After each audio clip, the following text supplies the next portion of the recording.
Chapter 61. School, Dad says, pounding on my door in the morning. Ugh, I groan. Are you sick, David? Let me in. Not sick, I say. Not going.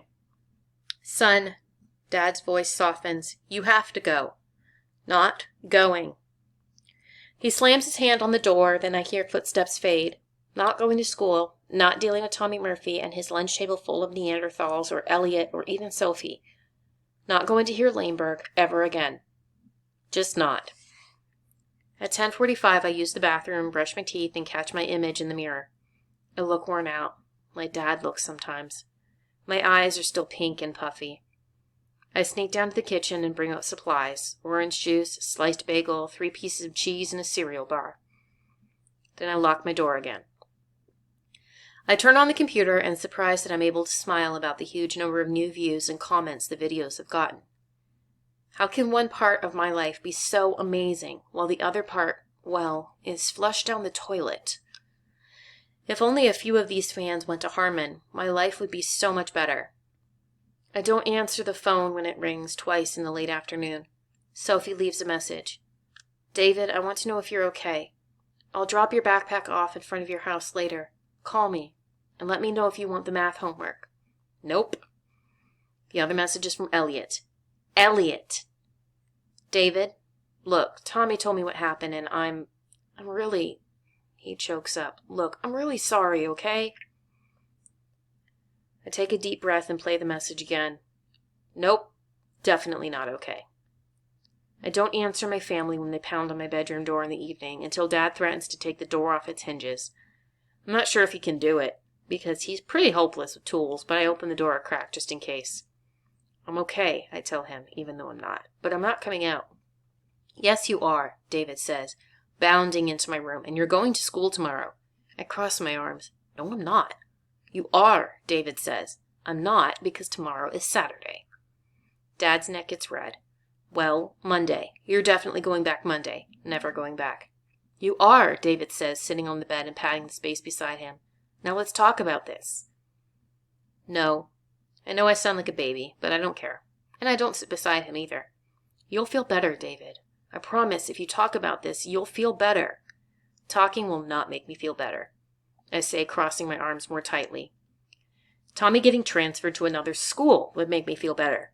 Tommy getting suspended for life would make me feel better. Tommy getting arrested and sent to jail until I graduate from college would make me feel fantastic. David, I love you. My anger dissipates. Dad sighs. Well, good night. He stands and kisses the top of my head. I'll be in my room. He takes a few steps toward my door. If you want to talk. I don't. Dad leaves and no one else comes in. After a while, I go to the living room and sit on the couch in the dark near Mom's tuba. I turn away from it and remember the time Mom and I camped in the living room. She wasn't up for camping outside, so we moved the coffee table, pitched a tent she had ordered online, popped Paul Newman's popcorn, and drank grape juice from a canteen. Then we watched The Daily Show through the tent flap late into the night.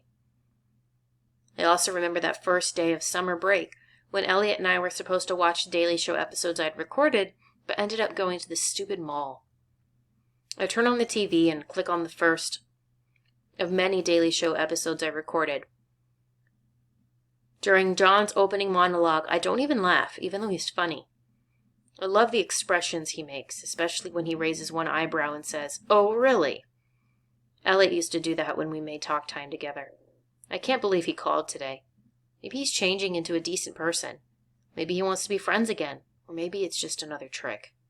Doesn't matter. It's too late. The damage has already been done. By the second episode of The Daily Show, I laugh a couple of times. It feels good to laugh. Hey, it's Lindsay, wearing her dumb bunny pajamas. She sits on the other end of the couch. Mind if I watch? I shrug, but I'm glad she's here. And even more glad when she laughs at John's jokes, too. He's freaking hilarious, she says, and for some reason it feels like she's saying it about me. Bubby walks in with 3 bowls of caramel swirl ice cream, one for each of us. She plops onto the couch between me and Lindsay. This guy's a real mensch, she says between spoonfuls. Dad comes in too and sits in the chair. I catch him looking at me and nodding. Together, we watch 2 more shows before Dad says, "I've got to turn in. I'm exhausted." "Me too," Bubby says and kisses my forehead. Lindsay slides next to me and bumps my shoulder with hers. "Night, David." "Night," I say, feeling better than I have in a long time, which is crazy because my hamster is dead and I had my head flushed, and it wasn't even my birthday. Watching Jon Stewart reminds me of what I want to do when I grow up, of what I'm really good at doing right now.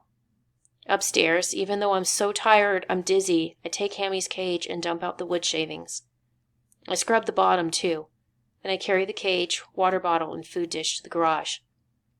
It hurts too much to keep looking at that empty cage. Goodbye, Hammy.